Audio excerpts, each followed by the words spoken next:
Ladies and gentlemen, good day and welcome to BSE Limited Q3 and FY2026 Investor Conference Call. As a reminder, all participant lines will be in the listen-only mode, and there will be an opportunity for you to ask questions after the presentation concludes. Should you need assistance during the conference call, please signal an operator by pressing star then 0 on your touchtone phone. Please note that this conference is being recorded. I now hand the conference over to Mr. Anand Sethuraman from BSE Limited. Thank you, and over to you, sir. Good evening, everyone, and thank you so much, Danish. A warm welcome to all of you for participating in Q3 FY2026 earnings call for BSE. My name is Anand, and I'll be the host for the call. Today, we are joined by BSE's leadership team, consisting of Mr. Sundararaman Ramamurthy, Managing Director and CEO, Mr. Deepak Goyal, Chief Financial Officer, Srimati Kamala K, Chief Regulatory Officer, Mr. Sunil Ramrakhiani, Chief Business Officer, Mr. Viral Davda, Chief Technology Officer, Srimati Radha Kirtivasan, Head of Listing and SME, Mr. Rudresh Kunde, Chief of Product Strategy and Policy, Srimati Vaishali Babu, MD and CEO of ICCL. Also present here are senior members of our Business, Finance and Investor Relations team. The results for the quarter ended 31st December 2025 have been announced, and the data pack consisting of financials and investor presentation is available on the BSE website. We will begin today's call with remarks from BSE's MD and CEO on the business and financial performance. All participant lines will be muted for the duration of the call. There will be an opportunity for you to ask questions after the management remarks. Please note that some of the remarks made today may be forward-looking in nature and are subject to risks and uncertainties. The company does not undertake to update these forward-looking statements publicly. With this, I would now like to invite the BSE MD and CEO to share his views. Thank you, and over to you, sir. Thank you, Anand. Good evening, everybody, and a warm welcome to all of our esteemed stakeholders for joining the call today to discuss Q3 FY2026 earnings. Warm wishes for the new year to all of you. Let me first talk a little bit about the macroeconomic environment. The global landscape has become more volatile, with geopolitical tensions, trade and tariff uncertainties have weighed on global investor confidence. We have seen unprecedented movement of gold and silver prices and outflows from India by FPIs. However, the Indian economy continues to demonstrate strong and stable growth, with the year starting on a good note. I take this opportunity to congratulate Honorable Prime Minister Narendra Modi ji for successful agreement of the trade deal with the United States. Together with the trade deals with EU and UK announced earlier, the move to progressively lower tariffs and non-tariff barriers has the potential to enhance market access, boost trade, and enable deeper strategic collaboration while further strengthening India's position as a trusted partner. This will enhance the global competitiveness of Indian products while catalyzing manufacturing, growth, employment creation, and the development of resilient supply chains, directly advancing the vision of Viksit Bharat, which bodes well for the Indian capital markets. I also congratulate Honorable Finance Minister Srimati Nirmala Sitharaman ji for her 9th consecutive budget, articulating a clear shift towards ecosystem-driven industrial strategy and long-term capital formation. For capital markets, the budget offers a blend of structural reforms, liquidity-enhancing measures, and regulatory fine-tuning aimed at shaping deeper, more resilient financial architecture.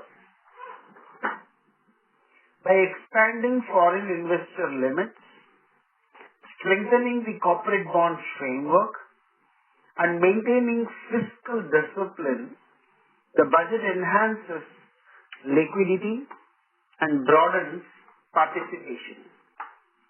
The STT adjustments also appear to be realigning investor focus towards long-term equity investment and healthier market liquidity.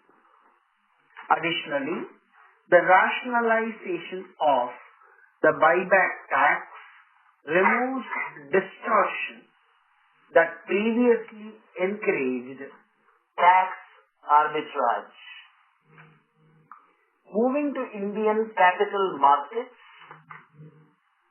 the defining feature of 2025 was the composition of capital flows, not their absolute size. When foreign portfolio investors retreated during 2025's geopolitical turbulence, India's domestic institutional investors comprising of mutual funds, insurance companies, banks, and others deployed rupees 7 lakh crores during the calendar year, representing a 33% increase from rupees 5.25 lakh crores in 2024. This represented the fundamental change in market microstructure. The year demonstrated that domestic capital could manage foreign outflows without systemic disruption. Equally encouraging is the unwavering commitment of India's retail investors. SIP flows touched a record high of rupees 3.34 lakh crores in 2025 from 2.68 lakh crores in 2024, reaching new all-time levels and reinforcing the deepening culture of disciplined long-term investing across the country.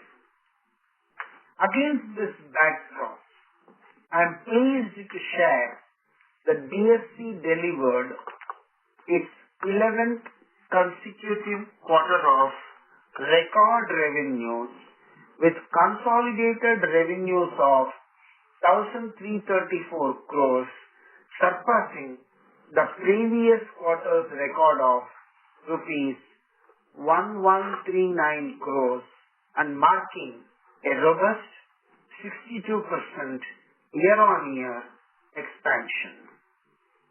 Moreover, with cumulative revenues reaching rupees 3,518 crores during the first 9 months of the current financial year, BSE has already exceeded the total top line of rupees 3,236 crores recorded for the entire previous fiscal, underscoring the strong and sustained growth momentum across its business segments. I will now share some of the key financial numbers on a consolidated basis for the quarter ended December 31st, 2025 as compared to the corresponding quarter previous year.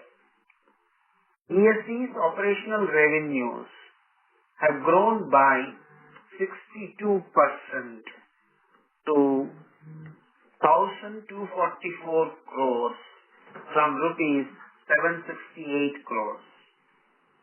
Transaction charges comprising revenues from the equity cash, equity derivatives, mutual fund and clearing house segments have registered a substantial increase of 86%, rising to rupees 953 crores from rupees 511 crores, reflecting robust growth in core trading and settlement related activities.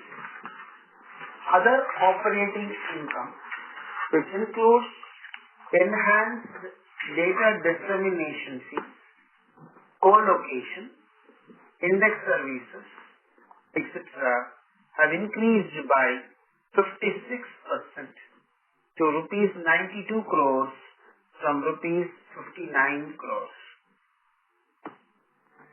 Income from investments has increased by 47% to rupees 84 crores from rupees 57 crores.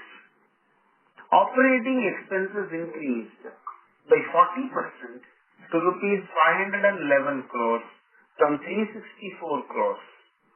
It may be noted that 51% of the total operating expenses are attributable to regulatory fees and clearing and settlement expenses, all of which is directly correlated to increasing transaction volumes.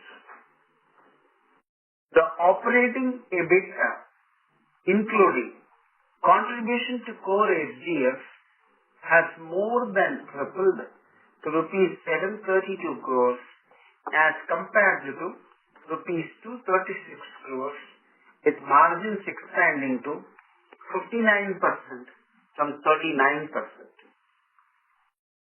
The net profit attributable to the shareholders of the company has demonstrated a significant acceleration, more than doubling to rupees 602 crores from rupees 220 crores, representing a robust year-on-year growth of 176%. This marked improvement across both top line and bottom line performance underscores the company's enhanced operational resilience, disciplined execution, and sustained financial momentum. The continuation of this trajectory further reflects the breadth and depth of participant engagement across our platforms, the effectiveness of our strategically aligned initiatives, and the progressively increasing confidence that India's capital market ecosystem continues to repose in BSE. As highlighted in our previous earnings calls, the SGF contributions recorded during the quarter reflect the implementation of BSE's revised policy, whereby 5% of transaction-linked revenue is allocated to the core settlement guarantee fund on a monthly basis. The policy framework incorporates an upper limit mechanism to ensure prudent capital management while simultaneously maintaining robust and adequate risk coverage. As of Jan 2026, BSE's core SGF balance stood at rupees 1,202 crores, inclusive of an incremental contribution of rupees 45.6 crores made during the quarter, arising from the application of this new policy. Furthermore, employee expenses for the period increased by rupees 22 crores, primarily attributable to the enactment of Government of India's new labour codes notified on November 21, 2025, which introduced a standardized wage definition and revised regulatory provisions relating to gratuity, leave encashment, and other employee benefit obligations. Let me now highlight a few of the many business milestones in Q3 FY2026. BSE's SME platform achieved a significant milestone with the successful listing of its 700th SME company on February 1, 2026. The pace of listings has accelerated meaningfully with the most recent tranche of 100 companies added within a span of just 179 days, marking the shortest interval recorded to date. Collectively, these 700 SMEs have mobilized rupees 14,735 crores in capital and together represent a cumulative market capitalization of approximately rupees 1.8 lakh crores, reflecting the platform's growing depth, scale, and relevance within India's evolving capital market ecosystem. The total number of investor accounts registered on BSE has surpassed 24 crores, with 10 states individually contributing more than 1 crore registered investors, reflecting a broad-based deepening of retail market participation across regional demographics.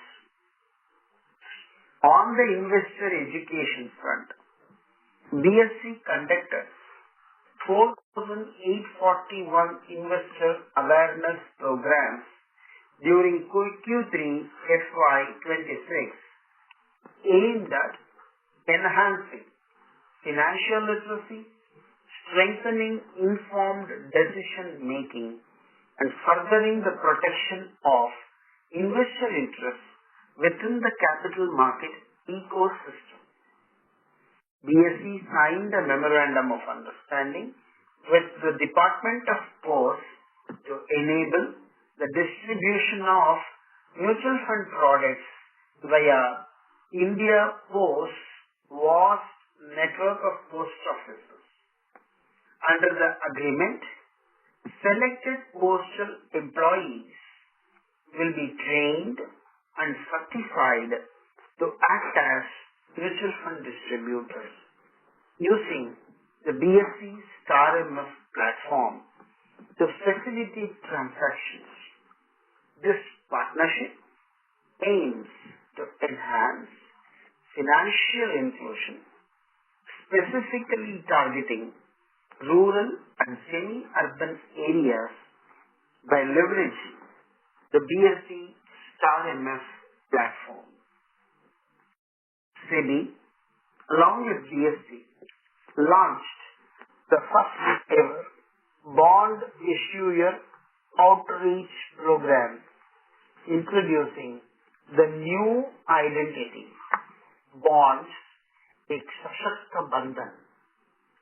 This initiative strengthens our collective push to deepen India's corporate bond market.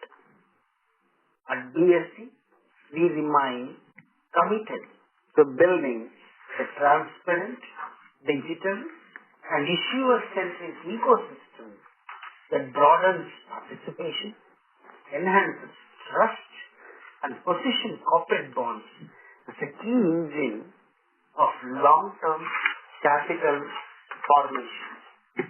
BSE's fundraising platforms continue to remain the preferred choice by Indian companies to raise capital by enabling issuers to raise rupees 22.4 lakh crores in FY2026 by means of equity, debt, bonds, commercial papers, mutual funds, etc.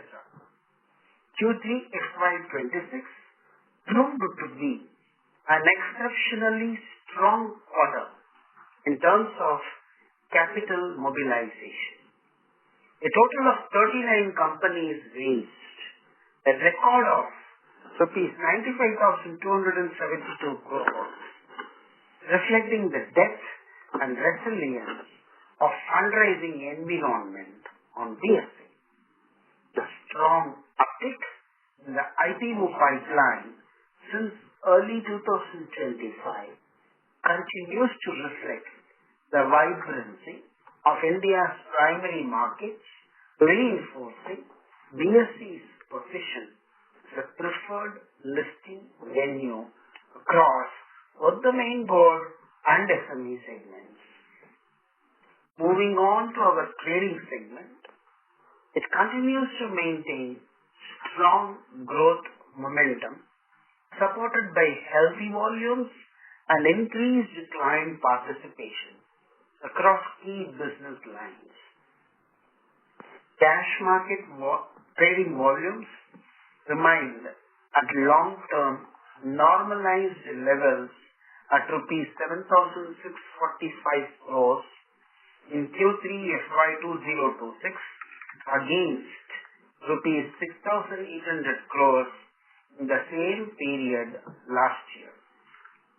On the regulatory front, SEBI directed exchanges to introduce a closing auction session to be implemented from 3rd August 2026, replacing the existing methodology of determining closing prices through the volume-weighted average price of trades executed during the final 30 minutes of continuous trading.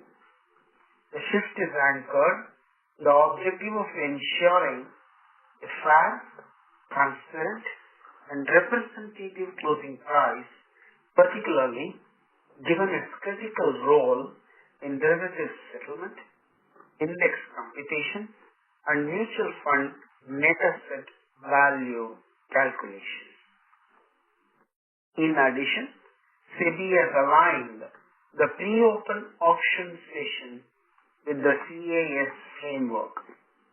The pre-open session will remain 15 minutes long, allow market and limit orders, follow a similar equilibrium price discovery mechanism with random closure, and improve transparency through dissemination of indicative prices and other imbalances. BSE is preparing to implement the changes to ensure a smooth transaction for all market participants. The BSE Index Derivative segment continued to exhibit a strong and sustained growth trajectory during the quarter, with the average daily premium turnover reaching a new record of rupees 19,459 crores, more than double recorded in the corresponding quarter of the previous year and representing a sequential increase of 30% QOQ. Following the transition to a Thursday expiry cycle, we have observed a pronounced expansion in open interest, deeper market participation, and a broadening of the contract's liquidity profile. Sensex index options has consequently advanced to rank among the most actively traded contracts in 2025. Its continued momentum observed in 2026 so far. In addition, BSE has revamped the BankX index to make it broad-based and representative of the evolving banking landscape. Following this enhancement, we are witnessing a marked increase in market participation and liquidity, further strengthening the index relevance as a benchmark for investors and market participants. We remain focused on further enhancing market depth by expanding participation, evolving our product suite, particularly through the promotion of longer tenor contracts and strengthening our technology infrastructure through systematic upgrades to data center capabilities and connectivity framework. Co-location continues to constitute a strategically significant component of our broader diversification agenda, serving as a critical enabler of enhanced market access, latency-sensitive trading infrastructure, and long-term revenue stability. During the quarter under review, co-location revenues stood at rupees 48 crores, broadly in line with the previous quarter. The revised throttle charge framework introduced in July 2025 continues to support the steady performance with utilization trends remaining healthy. Turning to our mutual fund distribution business, BSE StarMF continues to serve as a strategically important pillar of our market infrastructure ecosystem, playing a critical role in facilitating retail participation, scale, and strengthening the efficiency and transparency of mutual fund transactions nationwide. During the quarter, the platform delivered yet another period of record performance, with revenues increasing 14% year-on-year to rupees 72.5 crores. Transaction volumes also exhibited strong momentum, rising 21% to 21.7 crore transactions in Q3 FY2026. Notably, the platform achieved a new monthly peak of 7.97 crore transactions in Jan 2026, further reinforcing its position as a high-growth, systemically critical distribution channel within India's mutual fund landscape. Moving to our subsidiary business now. BSE's clearinghouse Indian Clearing Corporation Limited, ICCL, continues to grow in Q3 FY2026 with equity settled turnover at rupees 8.14 lakh crores and equity derivatives premium turnover at rupees 12.57 lakh crores. The number of equity derivatives contracts settled stood at 364 crores. This was enabled by major tech upgrades, including re-engineering of our real-time risk management system and scaling trades per second per member from 3,000 to 27,000. BSE Index Services, a wholly owned subsidiary of BSE, offers a comprehensive portfolio of 200 plus indices spanning broad-based, thematic, factor and strategic equity categories, serving over 350 marquee clients both domestically and globally. As of December 2025, passive products tracking our indices have surpassed rupees 2.7 lakh crores in AUM, with 85 passive schemes benchmarked to our indices. Since the acquisition of 50% stakes from SPDJI, the company has launched 50 new indices, significantly accelerating innovation. Additionally, the company has attained RBI approval for 2 debt indices, expanding our product suite beyond equities. Overall, this quarter, we recorded our strongest performance to date across multiple dimensions, including top line and bottom line expansion, new listings, transaction-linked revenues, clearing house activity, market data services, and index-related revenues, underscoring the scalability, resilience.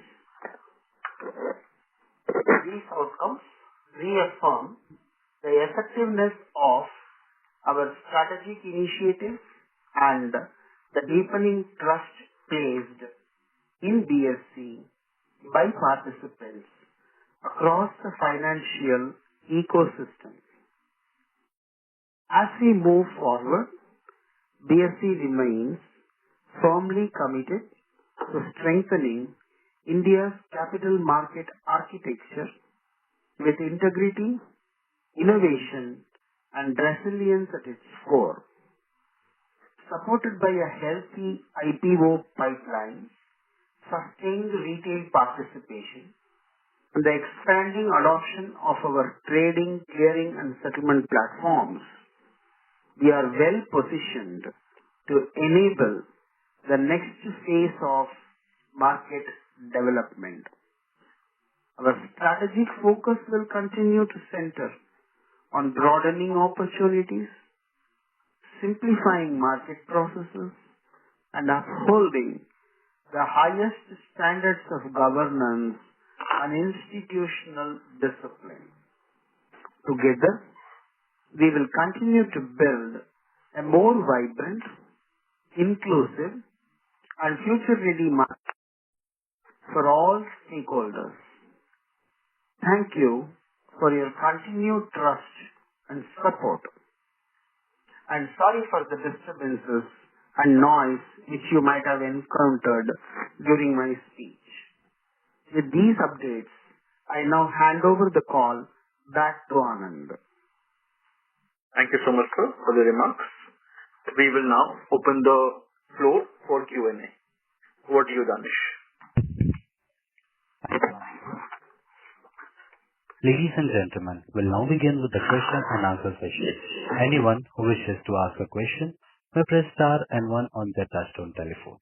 If you wish to remove yourself from the question queue, you may press star and 2. Participants are requested to use handsets while asking a question. Ladies and gentlemen, we'll wait for a moment while the question queue assembles. Before we take the first question, would like to inform you in order to ensure that the management will be able to address all the questions from the participant, we request you to kindly limit your question to one question per participant. If you have a follow-up question, please rejoin the queue. Our first question comes from the line of Sukrit D. Patil from Eyesight Fintrade Private Limited. Please go ahead. Good evening to the team. I have two questions. My first question to Mr. MD sir is, how do you see BSE balancing between expanding new product offerings, strengthening technology infrastructure, and protecting the profits? As investor participation and competition evolves, what will guide your decision-making process on which of these areas should get the strongest focus in the coming quarters? That's my first question. I'll ask my second question after this. Thank you. Thank you, first of all, for asking this question. I'm not sure whether these objectives that you're talking about are conflicting. Actually, I feel they are complementary. As MII, we don't strive hard to protect the top line or bottom line. We try to provide services which will suit the market's requirement and fulfill the market's demand for products and better the economy in terms of capital creation. When we adhere to this process, naturally and necessarily infrastructure building becomes part and parcel of it, and profit becomes an automatic outcome, and therefore we don't have to go towards making profit as a specific goal. So our focus will continue as what it was.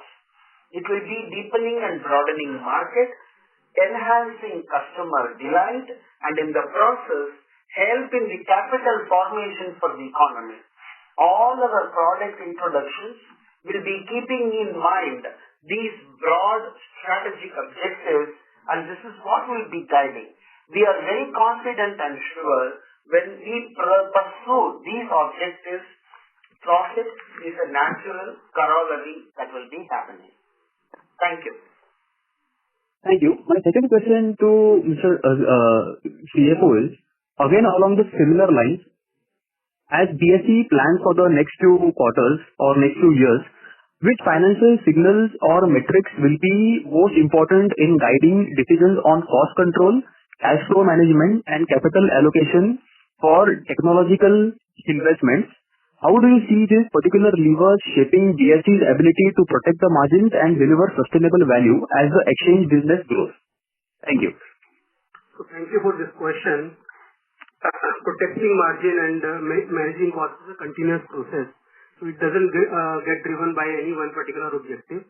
Ultimately, the overall objective, what MD has mentioned, is what guides us in terms of maximizing capital formation, maximizing providing best infrastructure to the market, and we get guided by the development of the market. As I mentioned, cost control etc. is guiding regular process which we continue to manage. Now we request all participants to please limit their question to one per person and please follow the queue. Thank you and best wishes. Thank you so much. Again, reminder for all the participants, please limit the question to one question per participant. Our next question comes from the line of Swarab Mukherjee from BNK Securities. Please go ahead. Hi sir, thank you for the opportunity. I just wanted to understand in terms of the core SGF contribution. So the limit that you have in mind, how much runway for that is left? If you could give some color on that, that would be very helpful. Thank you. Thanks for this question. At this point of time, if you recall, we decided to contribute 5% till we reach a threshold of 150%. In this quarter, we have reached the threshold of 150%, limiting therefore the requirement to contribute the amount to lesser than 5%. That is where we stand. Okay, sir. Very helpful. I'll come back in the queue. Thank you. Thank you. Our next question comes from the line of Supratim Datta from Jefferies. Please go ahead. Hi, thanks for the opportunity. What we have seen in the last few months is commodities has emerged as a key segment of interest for both HFTs as well as retail traders. Just wanted to understand how are you seeing that category, and is that just a category of interest that you would like to build in the next coming years? Yeah. Thank you. Satyajit, thanks for this very valuable question that you have asked me. As you would recall, BSE commenced its journey in derivatives very late and very recently, somewhere around some 30 plus months back. We started it from scratch, and therefore we needed to consolidate ourselves, put ourselves in a growth path, and the policy of deepening and broadening of markets and customer relate were to be achieved. So I think slowly and steadily we are reaching there, and we do recognize the fact that commodities are very important underlyings from a nation's perspective and its overall economic development. So clearly, once we feel well stabilized in what we have started to do, and once we feel we are resilient, we will certainly be embarking on all the available opportunities, including commodities, with the same seriousness with which we took derivatives for equities. Hope this answers your question. Yeah, so when would you think that, you have become resilient on the equity derivative side so that you can pursue these, new opportunities? Honestly, 30 plus months before when I started, I never thought I will reach this place in 30 months. So it's very difficult to put a timeline. It can be anything. So the passage for us in equity derivatives has been really swift. We hope the same way we progress further so that we can take up other areas. Thank you, sir. Thank you. Reminder for all the participants, please limit the question to one question per participant. Our next question comes from the line of Amit Chandra from HDFC Securities. Please go ahead. Yeah, so thanks for the opportunity. So my question is on the strategic direction that you laid in terms of gaining market share in the in the cash segment, and also improving on the monthly contribution in the option side and also the institutional participation. So where we are in that journey, maybe if you can update us versus last quarter commentary, and also in terms of the market share that we see in terms of co-location and clearing corporation. We are currently in terms of revenue market share for colo, we are at 14%, around 14-15%. In clearing corp, we have gained up to around 25 to 27%. So is it fair to assume that these market share will converge to our options market share eventually in the... On the cash market segment, and in the monthly options to start with. As far as cash market segment, clearly we felt there need to be a level playing field in the market, which was absent. So with lot of regulatory advocacy, common contract notes were brought in place. What we are understanding from the market participants is that while they absolutely realize the benefits of common contract notes, when they seek algo approvals so that the SOR can be implemented and best price execution could be implemented for the market participants, there are quite a few bottlenecks that they are encountering. We are very confident that wisdom will prevail and the market will be ready to embrace competitiveness with open mind so that the market participants get the benefit of best price execution and become exchange agnostic. I think it's a transformation and it's therefore a journey. All participants need to embrace what is good for the market without thinking what is good for themselves. And we are confident that it will happen. More and more participants are getting aligned with this. Particularly mutual fund and insurance companies have started seeing the benefits of embracing this path and getting the benefits of best price execution.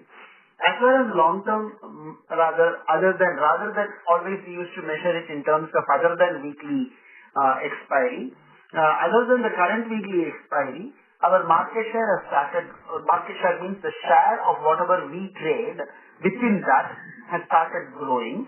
And earlier we were nothing there in the next week and next to next week. Today we are very proud to say, including the monthly, other than the current week, total volumes of around of ours, 5% comes from that. I think this is a starting process and we will be going further ahead. Amit, I'm not actually remembering your second question. I think you talked about co-location. Co-location was never clearing corporation. Yeah, now I remember. Co-location we never started as a profit center. As we earlier also stated, deepening and broadening of markets was a necessity for us, and without co-location it could not have happened. It is incidental that we put in place co-location as a requirement and it has become a profit center. At this point of time, we are planning to allocate 80 more racks which is in the offing soon, which way and how will depend upon multiple factors. With that, we will be having around 500 racks in place. Currently, the co-location revenue is somewhere around 45 to 48 crores per quarter. We think it will get stabilized at that level if you are not planning to increase any charges, which at this point of time will not be done ad hoc. It will be only at appropriate time, appropriate levels. As far as clearing corporation is concerned, we are putting a lot of efforts to improve the technological supremacy and efficiency of clearing corporation. Traveling from 3,000 trades per second per member to in clearing corporation, the capability to 27,000, I think, which we are doing now, in itself is a great achievement. And there is still a long way to go. We will strive hard to provide the best of services, therefore, so that there is a level playing field in the market in the area of clearing as well. Thank you, sir. Thank you and all the best, sir. Thank you so much, Chandraji. Thank you. Our next question comes from the line of Prayesh Jain from Motilal Oswal Financial Services. Please go ahead. Yeah, hi, sir. So my question is on stock options. How do we kind of scale up that segment? Is it linked to the cash volumes, and what are the efforts and what are the plans for that particular segment? Because I think that's a decent part of the industry volumes in terms of premium turnover, and the premium to notional is also significantly better there. So what are the thoughts on that particular category over the medium term? It's a very good question that you are asking.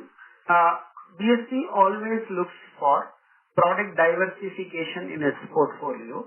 Certainly, therefore, stock options would be one of the areas which we will be looking into. As you would be knowing, comparatively, stock futures were more attractive products for the market compared to stock options. The stock options were therefore getting slightly lesser attention compared to stock futures. And as I said previously, we recently started our journey just around 30 months before, and it was fortunate for us that we were able to grow to the level where we are. Now our primary focus has been at this point of time on cash market volumes and bringing in level playing field there, and ensuring other than the current week options gaining traction. Slowly we are progressing there. At the appropriate time, like what we talked about commodities, we will be putting in efforts for stock options as well to gain momentum at BSE and use the existing infrastructure of market participants and technology so that we can leverage on it and provide a very good alternative competitive platform for the market participants.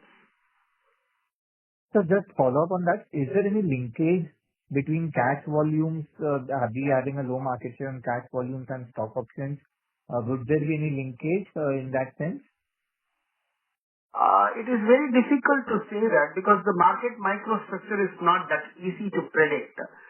Whether the stock market volumes will increase stock options volume or the vice versa will happen, or they will continue to exist. See, today, if you look at it, the cash market is fungible across exchanges. The stock options, in a way, are fungible across exchanges. So I don't know whether there is any prerequisite of one to be present in the same exchange or the other. So it's very difficult to give an answer in that sense. The stock as a underlying is very active in Indian markets. That in itself, therefore, should be sufficient for picking up stock options. Probably it may not be venue sensitive. That is one view. but we have to wait and see how it unfolds. Thank you so much, sir. All the best. Thank you. Our next question comes from the line of Deepak Ajmera from IGE India. Please go ahead. Thank you. Thanks for the opportunity and congratulations on great set of return, and also congratulations considering or looking at January number where Sensex is higher than the NSE in terms of national turnover Nifty. So my question is on the charges. To my knowledge, premium compared to the turnover, we are charging lower than the NSE. So what is plan there to increase this? Thank you. Ajmera ji, thank you for your congratulatory messages and thanks for kindly attending this call and asking this question. And thanks for noting the way in which Sensex is growing. At this point of time, the charges that we make are around 250 rupees lower on a per crore basis. If you recall, we started our journey with no charges, then we went into 500 rupees, and then we slowly increased it to some mid-level, and then we ultimately landed up with the current charges that we are. Charges are not fixed and written in stone. Certainly, they have some scope for further increase. As I always say, depending on the market's capability to bear the cost, there are multiple costs that are evolving in the market. Profit cannot be a sole objective for an MII. It also has other responsibilities. Keeping that in mind, any increase in charges will be considered at an appropriate time for appropriate reasons and after considering what the voice of customer would be in this regard. Thank you. All the best. Thank you.